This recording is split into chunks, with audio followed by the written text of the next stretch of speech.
રાધે રાધે, જય સિયારામ.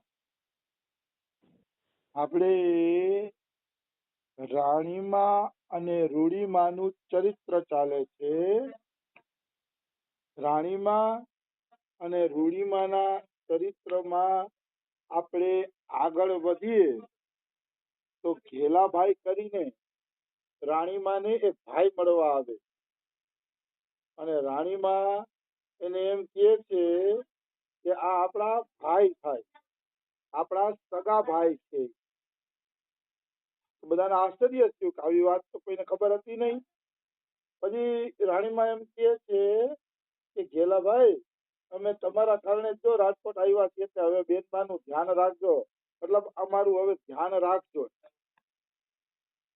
તો બ્રાહ્મણ બોલ્યા, અરે રાણીમા, અમે હું તમારું ધ્યાન રાખી, તમે જ સાક્ષાત ભક્તિ દેવી, ભક્તિના ચોલા ધારણ કરીને તમે આયા પધાર્યા છો. એનો એનો પ્રતાપ જુઓ, એનો પ્રતાપ શું છે? તો રાણીમાં શું કે છે?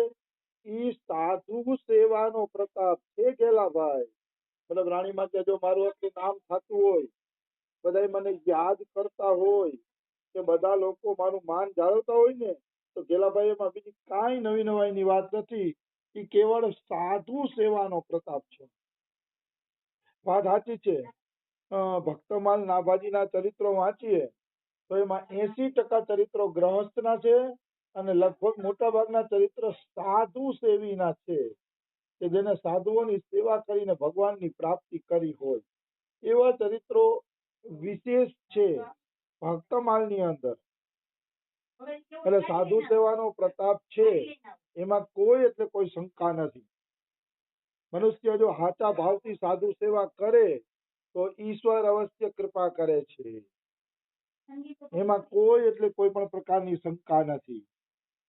તો રાણીમાં કે તો ઘેલાભાઈ સાધુ સેવાનો પ્રતાપ છે, બાકી આપણે તો પામર જીવ કહેવાય કે આપણે કાંઈ અવતાર બવતાર છીએ નહીં, કે આ બધોય ચમત્કાર રોટીમાં છે. મતલબ આ જે કાંઈ હું ચમત્કાર કરું છું રાણીમાં કે એ ચમત્કાર રોટીનો ચમત્કાર છે. મતલબ હું રોટલો જે આપું છું, સાધુઓને ટુકડો જે આપું છું, એ આ ટુકડાનો ચમત્કાર છે, કે જો આ બધા ચમત્કાર થાય છે. બાકી મારામાં કાંઈ નથી. ભક્તોમાં હંમેશા દીનતા હોય. પોતે મોટા મોટા ચમત્કાર કરે તો એમ જ માનતા હોય કે આ ચમત્કાર તો કેવલ સાધુ સેવાથી થયા છે, ભગવાનની કૃપાથી થયા છે, આ ચમત્કાર કરવા વાળા હું કોઈ નથી. આવો જ ભક્તનો ભાવ હોય છે, દીનતાનો. અને દીનતા નથી એનામાં ભક્તિ નથી. અને જે ચમત્કારને પોતાના માની લે છે, મારા દ્વારા ચમત્કાર થયા, એની અંદર પણ સાચી ભક્તિ નથી એમ માની લેવું જોઈએ. નિશ્ચિત સાચી ભક્તિ નથી. સાચી ભક્તિ વાળો હંમેશા દીન જ હશે અને ક્યારેય દાવો. હા, એ વાત અલગ છે કે એના અંગત શિષ્યો હારે એને અંગત ખુલાસા કર્યા હોય કે આમ ચમત્કાર થાય, આમ ચમત્કાર થાય, આ થયું, આવું થયું, એ અલગ વાત છે. કારણ કે ગૂઢ તત્વ ને સાધુ દુરાવહી આરત અધિકારી જહ પાવહી. ગૂઢમાં ગૂઢ તત્વ પણ સાધુ હંતાડતો નથી અને બતાવી દે છે ક્યારે, જયારે આરત અધિકારી મળે. આરત એટલે પ્રેમી ભક્ત. પ્રેમી ભક્ત, પ્રેમી અધિકારી મળે ત્યારે સાધુ કાંઈ છુપાવતો નથી ને બધું કહી દે છે. એટલે પ્રેમી ભક્તોને સાધુ કહે એમાં વાંધો નથી, પણ જાહેરમાં પોતાના પરચાનો પ્રચાર કરે ને એને સાધુ ન કહેવાય. એને સાધુ ન કહેવાય, કારણ કે એની અંદર છે ને કંઈક તકલીફ છે, એની અંદર કંઈક ને કંઈક ખોટ છે, એટલે જ પ્રચારનો આધાર લે છે, એટલે જ ખોટા પ્રચાર કરે છે, એમ કહી શકાય. આવી વસ્તુ છે. તો રાણીમાં કે છે આ બધો ચમત્કાર રોટીમાં છે. મતલબ અમે સાધુઓને જે રોટી જમાડી છે, ભૂખ્યાના પેટોને ઠારીએ છીએ, કે એનો આ ચમત્કાર છે. જો ખરા ભાવથી માનવ સેવા કરવામાં આવે તો સેવનાર મહાન બની જાય. ખરેખર રોટીની સેવા કોઈ શ્રદ્ધાથી કરે તો એ મહાન બની જાય. તો ગુજરાતમાં એ ભક્તિ વધુ છે, રોટી દેવાની ભક્તિ વધુ છે. સત્તાધાર હોય તો ભલે, અને દાણીધાર હોય તો ભલે, અને જલારામ બાપાનું વીરપુર હોય તો ભલે, રોટીની સેવા ગુજરાતમાં મોટી છે. એમાં મને કોઈ એટલે કોઈ શંકા નથી. રોટી સેવા તો ગુજરાતમાં સારી થાય છે. અમારા અહીંયા બ્રજની અંદર છે ને કથા કીર્તનની ભક્તિ છે. એટલે અહીંયા રોટી વ્રજવાસી આપે છે, ક્યાંક ક્યાંક અંછત્રો હાલે છે, પણ રોટીનું એટલું મહત્વ નથી જેટલું અહીંયા કથા કીર્તન ને ભજનનું મહત્વ છે. અહીંયા વ્રજમાં બધા ભજનાનંદી સંતો રહીએ છે. અને એક વાત હું જરૂર કહીશ કે જ્યાં સુધી ભગવાન શક્તિ ન આપે ત્યાં સુધી આ રોટી સેવા અને આ તે એના ચક્કરમાં પડવું જોઈએ નહીં. કારણ કે સાધુ આવે, વધારો થઈ જાય, અને આશ્રમની ચિંતા અને કેમ જમાડશે એની ચિંતામાં ભજન નષ્ટ થવાની શક્યતા રહે છે. એટલે પેલા મનુષ્ય એકાંતિક ભજન કરવું જોઈએ, અને એકાંતિક ભજન કરીને સ્થિતિ પ્રાપ્ત કરવી જોઈએ. પછી ભગવાનનો આદેશ થાય ને તો રોટી સેવા અને આશ્રમ સેવા જે કરવું હોય એ પછી કરી શકાય, પછી કોઈ વાંધો નથી, પણ ત્યાં સુધી તો ન જ કરવું. અમારા રમેશ બાબા છે એ 45 વર્ષ એકાંતમાં રહ્યા, 45-50 વર્ષ. અમારા ગુરુજીએ જંગલોની અંદર 45 વર્ષ ઉપર ભજન કર્યું, જંગલની અંદર. હવે આ બે મહાપુરુષો જાહેર જીવનમાં દેખાય છે. એક દિવસ એવો હતો કે આ મહાપુરુષો બહાર નહોતા નીકળતા, એને કોઈ ઓળખતું નહોતું, એવી સ્થિતિ હતી. પણ હવે એ ભગવત પ્રાપ્ત થઈ ગયા છે. ભગવત પ્રાપ્ત થયા પછી હવે એ બારે દેખાય છે. એટલે કહેવાનો ભાવ શું છે? બારે દેખાતા પહેલા વિચાર જરૂર કરવો, બારે આવતા પહેલા વિચાર જરૂર કરવો. કારણ કે નહીતર છે ને માન પ્રતિષ્ઠા ખાઈ જાય છે, આશ્રમની ચિંતા, ચેલા ચેલીની ચિંતા ખાઈ જાય છે. એટલે બારે નીકળતા પહેલા 100 વાર વિચાર અવશ્ય મનુષ્યએ કરવો, પછી જ બારે નીકળવું સેવા કરવા. ભગવાનના આદેશ વગર સેવા કરવા નીકળે તો અક્ષર એ સાધકો પટકાઈ જતા હોય છે, એવું જોવામાં આવે છે. આવી વસ્તુ છે. એટલે ગુજરાતની રોટી સેવા, રાણીમાં જલારામ બાપા, એનો મારે કોઈ વિરોધ નથી, પણ બધા સમર્થ મહાપુરુષ હતા. તે આખી જિંદગી સેવા કરે ને તો એ અલિપ્ત રહીને સેવા કરી શકે એવી એની સ્થિતિ હતી. એટલે સાધારણ મનુષ્યએ થોડુંક ધ્યાન રાખવું. પછી રૂડીમાં અહીંયા આવ્યા, લખુ ભગત, રામ ભગત, રાણીમાના 2 દીકરા, એ બધા અહીંયા આવી ગયા. એટલે રાણીમાએ હસતા હસતા કીધું કે બેન રૂડી, આને ઓળખો છો? આ કોણ છે? આને ઓળખો છો? તો રૂડીમાં કે ના બેન, આ ભાઈને તો મેં ક્યારેય જોયા નથી, આપણા ઘરે આજે જોયા. એ કે તો કોણ છે આ, બતાવો ને.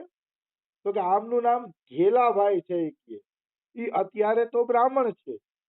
આટલું કહીને માં જોર જોરથી હસવા માંડ્યા.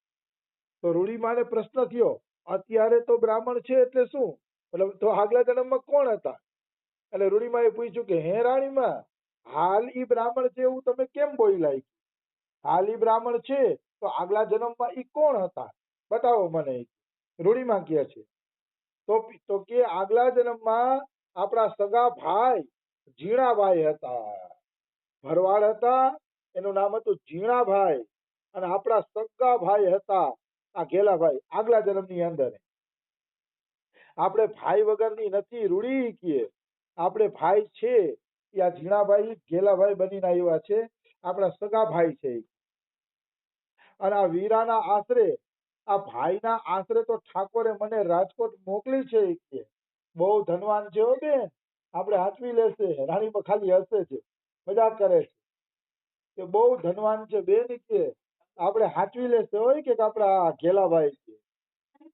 તો આ એમ કે છે ઝીણાભાઈ ઘેલાભાઈ, એમ કે છે કે બેનડી, ગરીબ ભાઈની મસ્કરી શા માટે કરવી પડે છે? હું તો 2 ટકનું ભેળું કરી શકતો નથી, એમાં ધનની તો વાત ક્યાં કરવી. હાલાકી થોડાક પૈસા વાળા હતા, ઘેલાભાઈ થોડાક પૈસા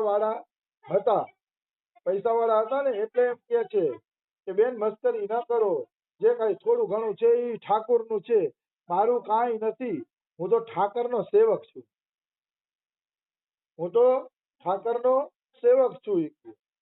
એવી રીતે વાત કરે છે ઘેલાભાઈ. તો રાણીમાં બહુ સરસ જવાબ આપે છે, ઘેલાભાઈ, આપણા સમાજમાં નિર્ધનતા એ જ સાચી ધનિકતા છે. મતલબ ઘેલાભાઈ એમ કહે છે કે હું તો નિર્ધન છું માં, રોટલો રળીને ખાઉં છું, બહુ તો તારા જેવા આશ્રમ વાળાને થોડું ઘણું દાન કરી શકું, બાકી હું કઈ બહુ મોટો શેઠ નથી.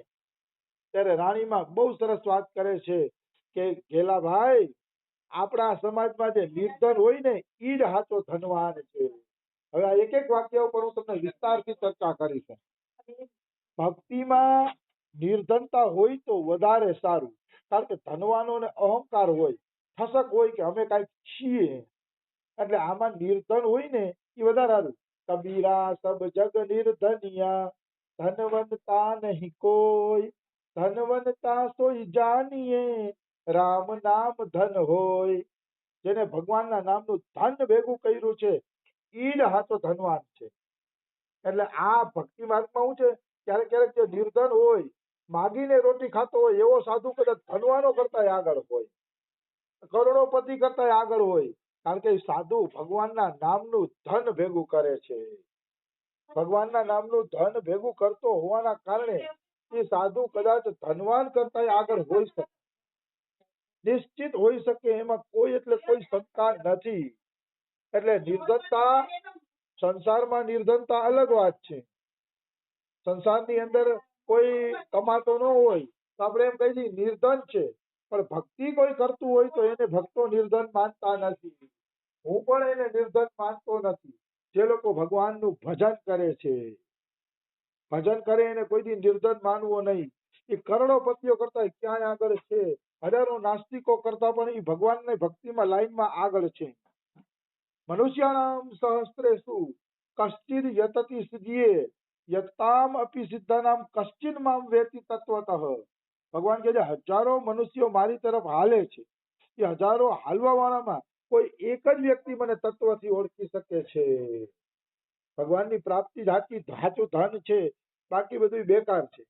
એટલે રાણીમાં સાચું કહે છે કે સંત સમાજમાં નિર્ધનને જ સાચો ધનવાન માનવામાં આવે છે. કારણ કે નિર્ધન સાંજે કરતા લઈને કીર્તન કરવા હાજર થઈ જશે, ધનવાનો પાસે ટાઈમ નહીં હોય, મોજ શોખમાંથી ટાઈમ જ નહીં હોય. એટલે નિર્ધન જ સાચો ધનવાન છે. અને નિર્ધનને છે ને ભક્તિ ઝડપથી લાગી જાય છે, કારણ કે એને ધનનો મોહ હોતો નથી, કમાવાનો મોહ હોતો નથી ને સંસારના દુઃખો જોતા હોય એટલે ઝડપથી ભગવાનમાં લાગી જાય છે. ઓલું સુખ હોય ને, સુખ તો ભગવાનમાં જીવ લાગતો નથી, કારણ કે સુખમાં ભગવાન યાદ નથી આવતા. સુખ ઉપર તો સીલ પડો જો નામ હૃદય સે જાય, બલિહારી વા દુઃખ કી જો પલ પલ નામ રટાય.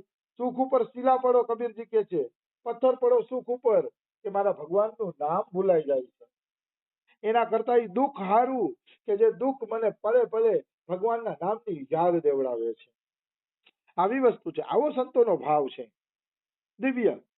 એટલે સુખમાં ભજન બહુ થતું નથી, માણસ છકી જાય છે. અને જો કોઈ સુખમાં ભજન કરે તો માની લેવાનું કે કોઈ દૈવી જીવ છે, તો માની લેવાનું કે ભગવાનની અતિ કૃપા પાત્ર જીવ છે, કે જે સુખમાં ભગવાનને યાદ કરે, કે ભગવાનને પ્રાપ્ત કરી લેવાની ભાવના રાખે, અતિ ભાગ્યશાળી છે. એમાં સુખ में सुमिरन दुख में सुमिरन सब करे, सुख में करे न कोई, जो सुख में सुमिरन करे तो दुख का है को હોય. જો સુખિયા ભજન કરતા હોય ને તો એને દુઃખ આવશે જ નહીં, કારણ કે ભૌતિક વસ્તુ તો એની પાસે છે, અને ઉપરાંત પ્રભુનું નિષ્કામ ભજન કરે છે. એટલે સુખમાં જે સુમિરન કરે છે, કબીરજી કે એને દુઃખ આવતું જ નથી. પછી એને શું દુઃખ આવે, કારણ કે સુખમાં સ્મરણ કરવું અતિ આવશ્યક છે, સુખમાં સ્મરણ કરવું અતિ જરૂરી છે. જે વ્યક્તિ સુખમાં સ્મરણ કરે છે એને પછી કઈ વાંધો આવતો નથી. આવી વસ્તુ છે. એટલે રાણીમાં સાચું કહે છે ભાઈ, ભક્તની અને ભગવાનની, સંસારની, જગત અને ભગતની માપણીના થર્મોમીટર અલગ છે. જગતનું થર્મોમીટર શું છે, કોઈ પૈસા વાળો હોય, ગાડી હોય, બંગલો હોય, ધોમ સાહેબી હોય ને તો એને સુખી માની લેતા હોય, ઓહો આ સુખી છે. અને ભક્તની માપણી એ હોય છે કે ભગવાનના નામનું ધન કોણ ભેગું કરે છે. જે ભગવાનના નામનું ધન ભેગું કરે છે એ જ વાસ્તવમાં સાચો સુખીઓ છે. ચૈતન્ય મહાપ્રભુ જયારે દક્ષિણ ભારતની યાત્રાએ નીકળ્યા ત્યારે મહાપ્રભુને ઘણા લોકો પ્રસાદ લેવા બોલાવતા કે મહારાજ અમારા ઘરેથી તમે આજે છે ને ભિક્ષા કરજો. તો ચૈતન્ય મહાપ્રભુ કે મને તમારા ઘરે ભિક્ષા કરવામાં વાંધો નથી, પણ મારો એક નિયમ છે કે જે લાખોપતિ હોય ને એના ઘરે હું ભિક્ષા કરું છું.